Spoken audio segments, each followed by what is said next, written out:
Hello guys! Right, today I'm going to react to this video called World War II Oversimplified Part 1. Yeah. Actually, I'm really interested in World War II, the best in the history for me, because two reasons. One, I like planes or ships. You know, you can see many of them in the World War II, and many of them are really cool, right? Especially the, I don't know what's it called in English, but I know Japanese plane, Zero-sen, that one. It was said the best plane in the world at the time. And Senkan Yamato, Japanese battleship, it's really cool, yeah. There is even an anime called Senkan Yamato, it's really popular and it's really cool. And another reason is this was the worst war in the history, and we can learn a lot from this history. You know, there were massacre, domination, terrorism, etc. Which people say it's human things, but actually human created these things, right? So we can learn how stupid humans are and how humans should be better from this. And also imagine we're human, exactly the same as those who did the inhuman things. You know, the different things is just a way of thinking, right? So things we call inhuman tend to be right, just changing your mind, right? So such psychology point of view is really interesting to me as well. Anyway, this video says oversimplified, so you can learn World War II briefly with this video. Well, it could be good for me because, you know, from the Japanese point of view, I know about it a lot, but, you know, from the outside point of view, I know less. So yeah, it's gonna be interesting to me. And also, I can explain it, you know, from the Japanese point of view. So yeah, it's gonna be interesting to you guys as well. Right then, let's get into it. It's 1902.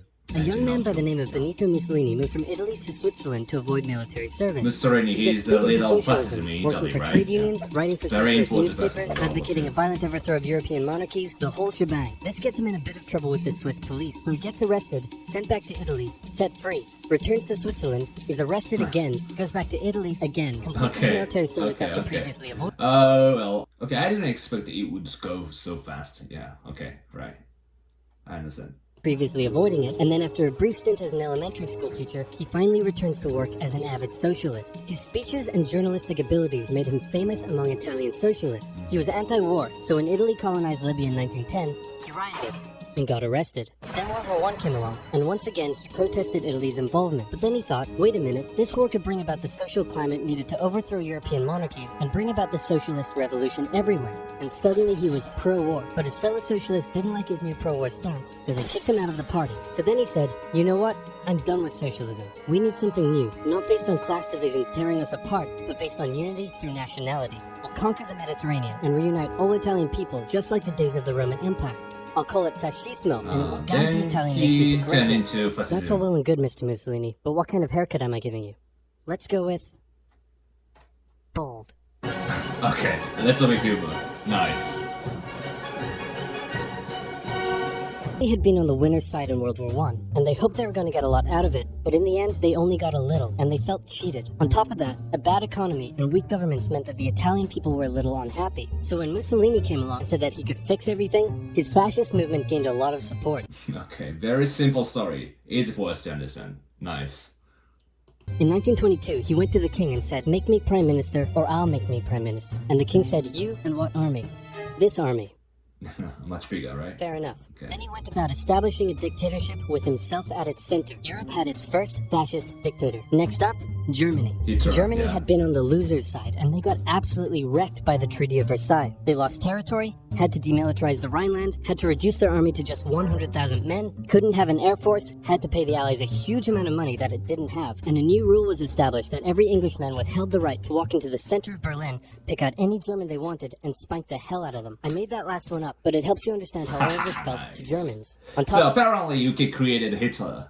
On top of that, a bad economy and weak governments meant that when a small angry man with a silly mustache came along and said that he could fix everything, the German people loved him. Hitler had been a soldier during World War I, and he was crazy patriotic, and nobody was madder than him about Germany's humiliation. He helped start a new political party, and in 1923 attempted a march on Munich with his boys. and then he got arrested. But his popularity grew and grew, and in 1933, the president made him chancellor. He believed he was Germany's great destined savior, and he went full megalomaniac, establishing a dictatorship with himself at its center. Europe had fascist dictator number 2.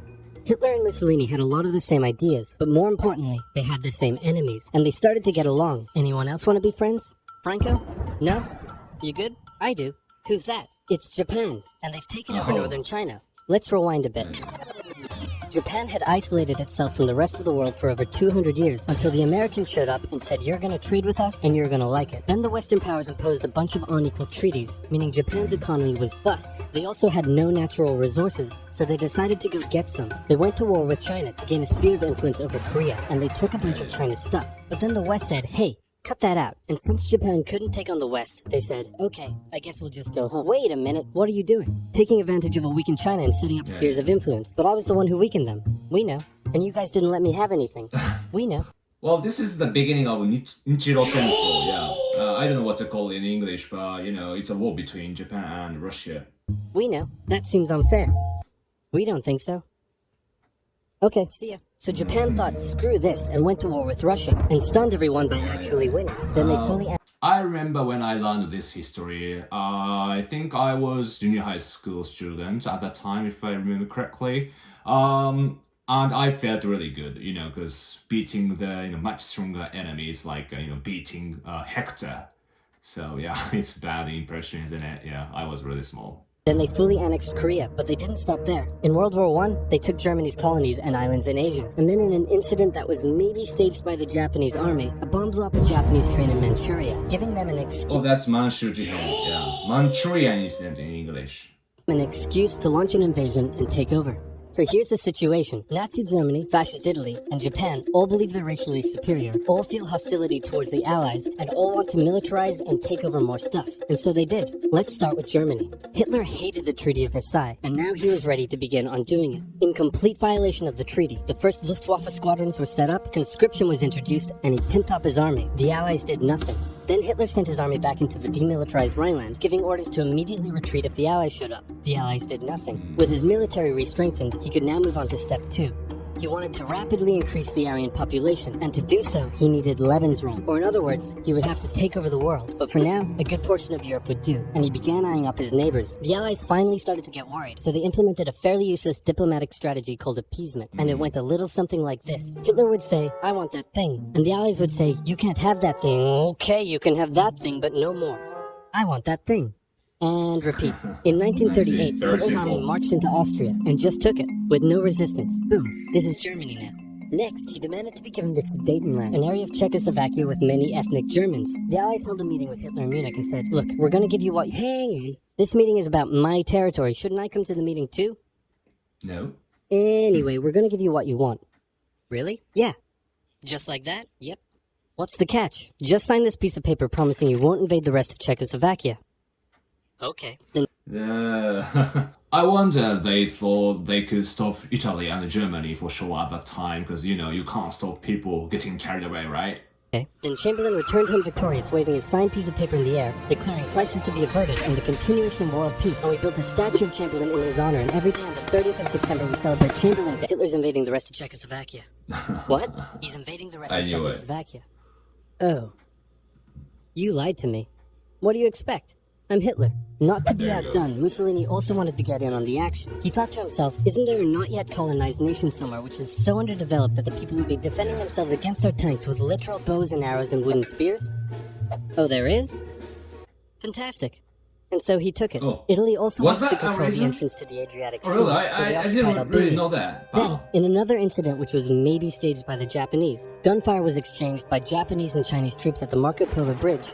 And the Japanese launched yet another invasion against China. Yeah. They swept through Beijing and Shanghai, and then advanced through the Yangtze Valley to China's then capital, Nanking. It was here that saw the worst of Japan's shocking atrocities committed against the Chinese people. Back in Europe, Wait. Oh, no, is that it? Okay, I should explain it a bit. This is Nanking Massacre, we call Nanking Jiken. This is a massacre happened in the middle of the, war between China and Japan. It said Imperial Japanese army slaughtered or raped many Nanjin civilians when they occupied there. The casualties were 100,000 people, people say, but there are many misunderstandings in this incident actually. Some intellectuals say that wasn't a massacre, but was a right military conduct. There are two main reasons that prove it was. One, there is no evidence of the massacre. Although China had lots of photos that prove the fact of it, but all of them were fake photos made by Chinese actually, and all informations from Chinese media were exaggerated. The number of casualties, for instance, they say it's about 30,000 people casualties, but the population of Nanjin at the time was only 20,000 people, and on top of that, many civilians must have been evacuated at that time, so the number that China is claiming is very suspicious, isn't it?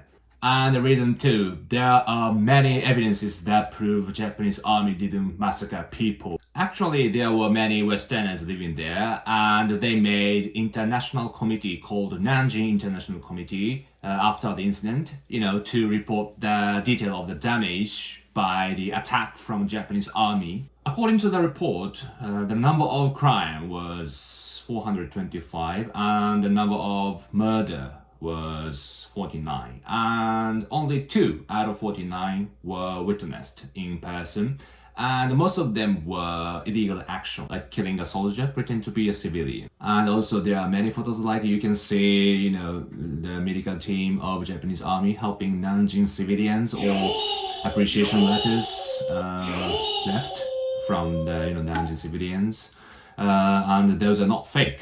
So people doubt the fact, but still nowadays Chinese accuse Japanese of that incident and requesting the indemnity, like payment for the incident. But how can you pay for the things without evidences? Sorry, I think I should stop talking. When it comes to the this kind of fake story, I can't help talking. So yeah, let's get back to the video. Back in Europe, Germany and Italy made their relationship status official by signing the Pact of Steel. Then, Hitler turned his eyes towards Poland, and the hated Polish corridor splitting Germany in two. At this point, the Allies really had to put their foot down, and they warned him that an invasion of Poland would mean war. Hitler had planned to continue his advance eastward, but he didn't want to end up fighting a war on two fronts. So for now, he made an alliance with Stalin, saying, how about we both invade Poland and split it between the two of us, and I definitely won't not refrain from not betraying you sometime in the future. Sounds... Yeah, this is Dokso Fukashi drawing. I think, this was the beginning of the fighting between them, right? This new alliance stunned the West. On the 1st of September 1939, German troops entered Poland, and Britain and France declared war on Germany. The Poles fought hard, but they were no match for the two giants crashing down on them from either side. Then came a period known as the Phony War, where everyone just sort of sat around not doing much.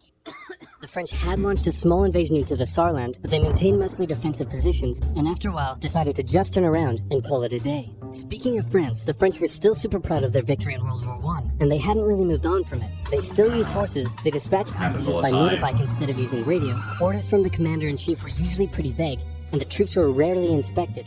They built a line of defenses along their German border, but didn't bother extending it all the way to the Channel, and they wouldn't launch artillery strikes against Germany out of fear of being retaliated against.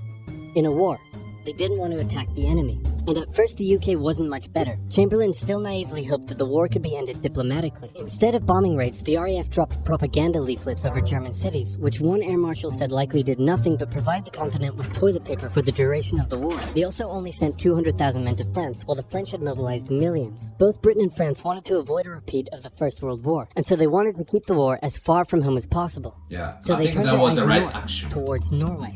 Neutral Sweden was exporting iron ore to Germany through neutral Norway, so the Allies asked them if they could please stop exporting iron ore to Germany, but this request was refused. Then, the Soviet Union attacked Finland, so the Allies said, how about we land troops in Norway and move them across Sweden to go help out your good pal Finland, and along the way maybe take control of all your own fields. But Norway and Sweden still said no. So the UK mined the waters around Norway to force any transport ships into international waters, and they also attacked a German tanker they found in the area. Hitler realized what the Allies were up to, and he quickly moved to secure his supply of iron ore. He launched an invasion through Denmark into Norway. The Allies rushed to land troops at key ports along the coast, but Germany had taken control of Norway's airfield, and their air superiority decided the fight.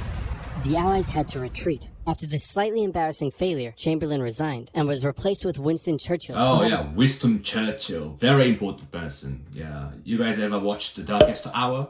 That was a great movie, wasn't it?